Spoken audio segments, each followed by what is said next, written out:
Lauren, I think right now, before we get to real training camp, let's say, there are a lot of people struggling to create content. And so we are seeing a lot of way too early drafts. And you know what I say? Mock drafts, no matter when they happen, do not mean anything. Nothing has happened yet, right? But I am taken aback by the number of people that just assume Bryce Young, everything he did last year was a mirage, and the Panthers are going to be right back trying to figure out what they are doing at quarterback by the end of this season. I actually saw some, like, I was listening to one where they were like, I'm going to have the Panthers take, like, I don't remember if it was a pass rusher or an offensive player. And I was like, yo, did I miss some safeties? Like, are y'all unaware that we are in desperate need? Like, and I'm sure still will be after this year. Yeah. Like, I would hope that they would go that route, but we'll obviously see how things go. But yeah, I mean, I get it to a degree. Like, it's not like we haven't seen quarterbacks appear to put things together only to have it fall apart. Of course, Right. We've also seen quarterbacks put it together and it stays together, and at least for a while, like Josh Allen was one of those. Like, it was a mess for him for a while, for sure. And then all of a sudden it was like, oh, it clicked. So I mean, I think that it's natural to assume that to a degree, or to at least have some skepticism. But yeah, like you said, your thing on mock drafts is they're meaningless. Mine is, if you call anything way too early, I will not read it or listen to it because you're telling me I should not. Yeah, I mean, that's fair. I think these things are fun. I don't think you should put a lot of stock in Just them. call it early. You don't need to be all cheeky. If you're saying it's way too early, then I'm not going to read it yet because it's irrelevant. Especially now that everybody is using the way too early moniker, right? That used to be ESPN's thing right after the national championship game, the way too early top 25. I hate it. And now it's everybody's go-to. But real quick, Jason McIntyre, noted dipshit, on the herd with Colin Cowherd. He started the big lead. He has the Panthers taking Nico Iamaleava in the first round. Brent Sobolewski. Oh, so good to know that won't be happening based on who made that pick. Also, what? Yeah. Sorry. Go on. I'm with you. Brent Sobolewski of Bleacher Report has the Panthers taking Arch Manning because he has the Panthers picking in the top 2 next year. Wow. Okay. All right, 2 things. Number 1, this feels incredibly lazy. Number 2, it's not new for Panthers national coverage. For sure. All. Yeah. Also not new for guy that covers the NFL but does not have college football references. Look at the history of the Manning family. They do not leave college early. I do not expect Arch is going to be you don't part think of so? the 2026 draft. No, I think he's going to stay his senior year.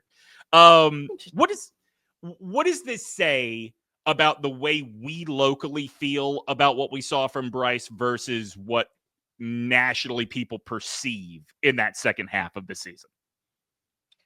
I mean, to be fair, I'm not going to hang all of the national opinion on those two. Sure. That's totally fair. I think there is some cautious optimism out there among people who know more. Nationally speaking, about Bryce. And, look, I think a lot of people, and this, I know this might seem insignificant to the actual football analysis, but I don't necessarily think it is. There are a lot of people out there that like Bryce, nationally. And I get it. He's a likable kid and everything else. I'm calling him a kid. Actually, I got to stop. It's the size thing. I'm trying. But to be fair, now, not speaking for you, because I think I'm 3 or 4 years older than you, but he's literally half my age. So I'm okay if we keep calling him a kid, right? Okay, that's fair. Yeah, I mean, relative to me, that is a child. Yes. Right. So, yeah, I mean, I think so that probably plays somewhat of a role with any cautious optimism. And I think, look, around here, literally, we are all we have been reaching our hands out, desperately flailing for, is there a hope? Is there any hope we can grab here? Can you find any? Oh my God, he played so well for the, you know what I mean? And look, I think part of it for us too is like, first of all, how many of those people watch Panthers games? Fair. Even some of the ones who know more. How many of them are breaking down the all 32 or whatever? I don't think it's that many of the Panthers week in and week out. I just don't. And so for me, it's like, if you watch these games here, which many of us, some against our better judgment, did, watch most of them. Even when local television tried to save us and tell us not to, we found ways to watch this team. That was a choice, but I think we saw the growth arc. Yeah. You know, it's like we saw that trajectory. We were mind blown by it. I know I was, because no, I was too. And that was a cause for optimism, I think, for us, because we're desperately looking for anything to cling to, of like, because that defense ain't going to be the source of any optimism, that's for sure. And so it's like, let's look at his play at the end of the year, you know, and the offense coming along as it did, and Chuba playing as well as he has, and all of that, and it just gives something to latch onto from that perspective. And it's not like there's no evidence for it. You know what I mean? Like there's literally, and it's the demeanor shift too. It's not just the stats and whatever and the improvement. And that way it's the visible, like that we all saw from watching the game. And that was the point. Yes. The confidence that completely, you know, rebounded from where it was in the beginning of the year. And if you're not watching the Panthers as closely as all that, I'm not blaming you guys either. I'm not attacking you for this. Save, you know, especially a lot of those games, like, save yourself. Don't go back and watch. Like, but I think there was more interest and thus more eyeballs on him towards the end of the year. And I think that's partly why people were like, okay, yeah, we kind of see what's going on here. Well, let me give you a national guy that goes exactly the opposite, who not only believes in Bryce, but believes that the Panthers did everything right this offseason around Bryce. And it's somebody that I feel good when I hear this, because he is from Pro Football Focus, where all they do is watch the all 22 of every NFL game every week. Dalton Wasserman co-hosts their podcast along with Trevor Sakima. I want you to hear his optimism around what this offense can be, simply because the Panthers did not panic and feel like they had to go get a pass rusher. They saw the opportunity to get Bryce a real number one receiver in Teteroa McMillan.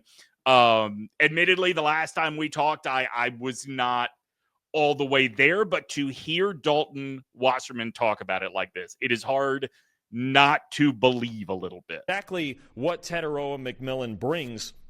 6'5", can jump out of the gym, downfield threat, highest graded receiver in college football over the last 2 years on 10-plus yard targets. Now, let me give you some Bryce Young numbers, because I think what we both agree on the second half of last year when he came back off the bench was Bryce Young just absolutely fearless, throwing the ball downfield, throwing the ball into tight windows. Here's some numbers for you on that, Trevor. From week 9 to week 18, all right, end of the second half of the regular season, Bryce Young tied with Justin Herbert for the best passing grade on 10-plus yard targets. Fits in with McMillan.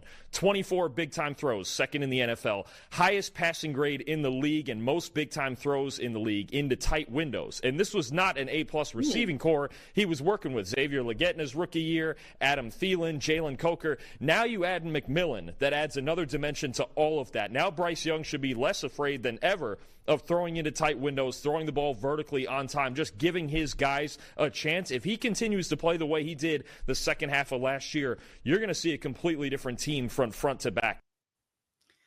So, very high. I was very excited. I was very excited throughout until I did start to get a little nervous when he's like, "And don't be show any fear throwing into tight windows." I'm like, wait.